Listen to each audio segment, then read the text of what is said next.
Halo teman-teman semua, apa kabar? Kembali lagi di channel FW Tech dan selamat datang di video rakit PC. Kalau kalian ingin merakit sebuah PC, kalian datang di channel yang tepat. Di video kali ini, saya akan merakit PC dengan budget sekitar 4 jutaan dan saya pastikan PC ini merupakan PC low power atau low watt, jadi aman buat kalian yang ingin merakit PC tapi takut dengan penggunaan listrik yang tinggi. Video kali ini saya akan membagi menjadi dua bagian, yaitu yang pertama, saya akan memperkenalkan komponen yang saya gunakan di sini. Selanjutnya, saya akan melakukan benchmark di beberapa game seperti game e-sport maupun AAA seperti Shadow of Tomb Raider. Oke, kita langsung ke perkenalan komponen. Pertama, untuk prosesor, saya menggunakan Ryzen 5 2400G, 4 core, 8 thread dengan speed 3,6 GHz dan turbo boostnya di 3,9 GHz. Karena prosesor ini ada huruf G di belakangnya, jadi prosesor ini sudah dapat iGPU di dalamnya, yaitu Radeon Vega 11. Untuk CPU coolernya, saya pakai stok cooler bawaan yang saya repaint menjadi warna putih. Kenapa warna putih? Karena saya akan membuat sebuah PC dengan tema black and white. Untuk motherboardnya, saya menggunakan Asus Prime B450MA yang versi kedua dengan soket AM4. Dengan harga di 1 jutaan lebih dikit, motherboard ini sudah memberikan banyak fitur yang penting seperti 4 slot RAM, USB sudah 3.0 semua sebanyak 6 buah, sudah ada slot NVMe dan sudah support Aura Sync. Jadi jika kalian ada peripheral seperti fan atau LED strip yang support RGB 12V, kalian bisa mengontrolnya melalui software Armoury Crate. Untuk RAM, di sini saya menggunakan RAM dari ADATA di 10 wide 2x8GB, totalnya menjadi 16GB dengan speed 3200 MHz. Nantinya VRAM dari Radeon Vega 11 ini akan diambil dari RAM PC kita. Oleh karena itu, kecepatan RAM dan RAM dual channel sangat penting untuk performa dari iGPU-nya. Untuk storage, saya di sini menggunakan SSD saja, yaitu SSD dari NVMe dari tim MP33512GB yang masih PCIe Gen 3. Selanjutnya, untuk PSU-nya, sementara sistem ini cukup kalian menggunakan PSU sebesar 400 watt saja. Mungkin kalian bisa ambil Deepcool DE400. Tapi di sini saya memilih PSU Deepcool PF500 yang bersertifikasi 80+ agar kedepannya jika ingin upgrade VGA, kita tidak perlu mengganti PSU-nya. Apalagi PSU ini sudah ada 2x8 pin PCI VGA yang memang membuat PSU ini sudah siap menampung VGA sekelas RTX. Untuk casing seperti biasa di sini secara saja, tapi di sini saya menggunakan casing dari Paradox Ignis. Saya pilih ini karena memang harganya cukup murah di 400 ribuan dan sudah terdapat LED strip di depannya yang bisa diatur. Nah, di sini saya ada menambahkan 4 fan dan kabel extension ya.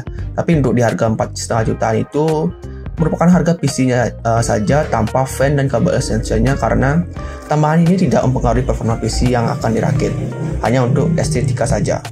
Di sini saya menambahkan satu fan Salmon White, 3 fan Game Max Black, dan menambahkan kabel extension dari Techwear berwarna putih. Oke, untuk total PC-nya ini yaitu di sekitaran 4.500.000-an tanpa adanya tambahan yang tadi saya jelaskan ya. Oke, sebelum saya memberikan hasil benchmarknya, sebelumnya kalian masuk dulu ke menu BIOS ya dengan menekan F2 atau Del pada keyboard. Lalu kalian hidupkan yang namanya DOCP atau SMP agar memori kalian bisa berjalan sesuai dengan speed yang dibeli, yaitu 3200 MHz. Dan kalian juga ubah UMA buffernya atau VRAM-nya ke 2GB pada menu NB configuration pada motherboard Asus ini. Baik, selanjutnya saya akan memberikan hasil benchmark dari PC ini. Simak video berikut ini. Game pertama yang saya tes yaitu ada Valorant dengan resolusi 1080p dan semuanya tertaruh di low setting. Fight! Track them down.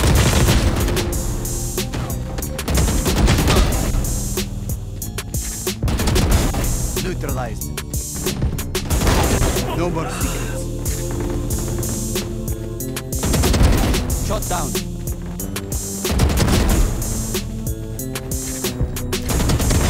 Bullseye.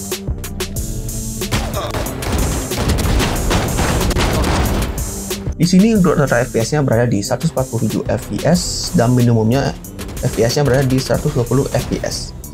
Di sini kalian juga sudah bisa ya bermain dengan kompetitif dan menggunakan high refresh rate monitor jika kalian ingin serius di game Valorant ini.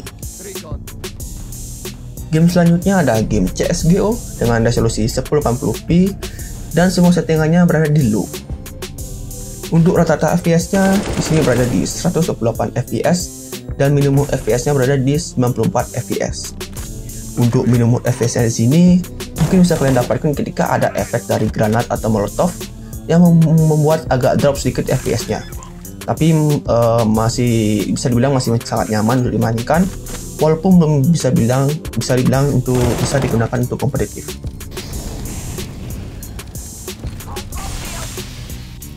Selanjutnya ada game Dota 2 dengan resolusi 1080p dan settingnya berada di low, tapi render scale-nya kita taruh di 100%.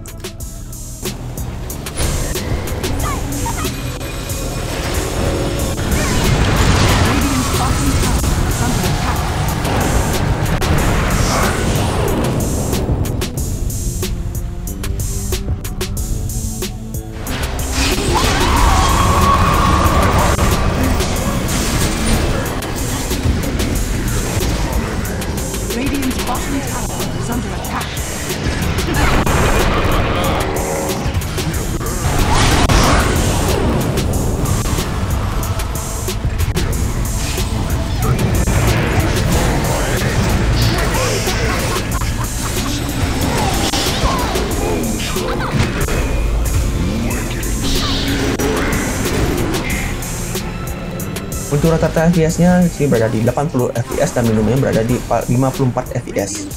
Untuk FPS-nya bisa dibilang tidak cukup bagus, mungkin jika terjadi war, FPS-nya akan sedikit drop walaupun tidak akan terjadi lag. Namun untuk overall game-nya ini masih nyaman untuk dimainkan.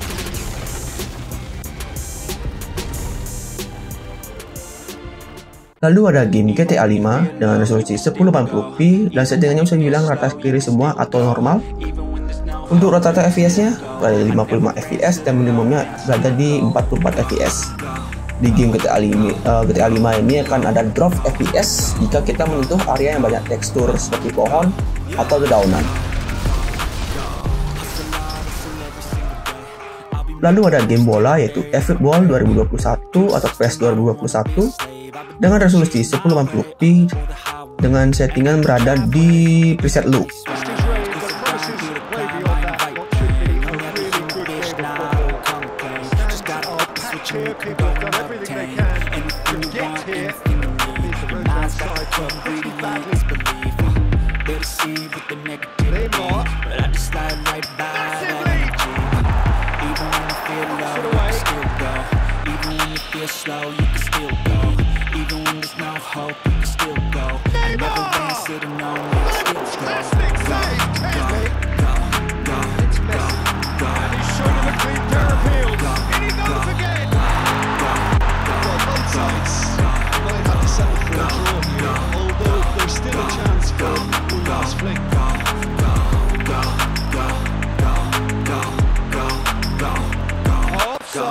Untuk rata-rata FPS-nya berada di 77 FPS dan minimum FPS-nya berada di 31 FPS.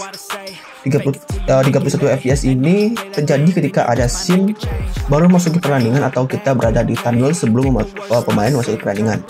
Tapi ketika gameplay pertandingan, FPS stabil di 77 FPS dan tidak pernah drop. Tapi saya sarankan untuk kalian lock FPS-nya berada di 60 dengan menghidupkan fisiknya agar gameplay menjadi lebih smooth. Selanjutnya ada game balapan Dirt Rally dengan resolusi 1080p dengan preset di high setting.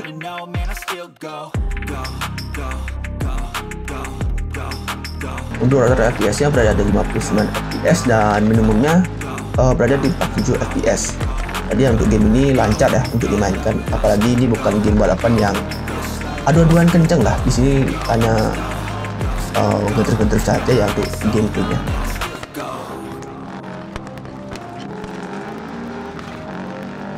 Oke, untuk game terakhir ada Shadow of Tomb Raider dengan resolusi 1080p dan settingannya berada di low ya.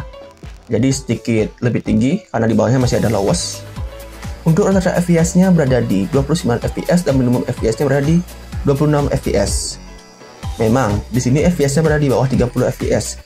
Namun karena ini bukan tipe game dengan fase yang cepat atau fokus ke story, untuk FPS ini masih sangat nyaman lah untuk dimainkan ya. Mungkin kalian bisa turunkan lagi settingannya ke lowest jika ingin mendapatkan rata-rata di 34 FPS.